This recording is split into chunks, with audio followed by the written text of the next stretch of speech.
Ahoj. Dnes na procházce nic zajímavého nebylo, ale chtěl jsem vám ukázat novou věc. Pánička Strejda je strašně šikovnej a vyrobil tohleto. Kdyby mi to masíčko spíš dal do pusinky, bylo by to jednodušší, no ale dejme tomu. Může to udělat i takhle. No, já je tam cítím, jsou tam. No, počká, takhle to nepůjde. Jak se na ně mám asi dostat?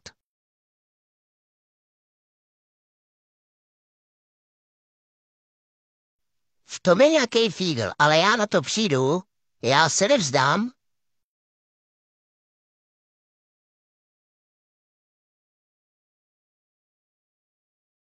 Tady mi panička něco ukazuje. Chápu, vím, že tam je ten pamlsek, ruka, provázek, OK, fixuju. Jo, no, jo, za provázek, jo. Jo, dobře, chápu tě, ale ono to nejde. O 10 minut později. A můžeš.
To je prýma zábava. Na 5 minut mě to zabaví, takže mějte se hezky a ahoj.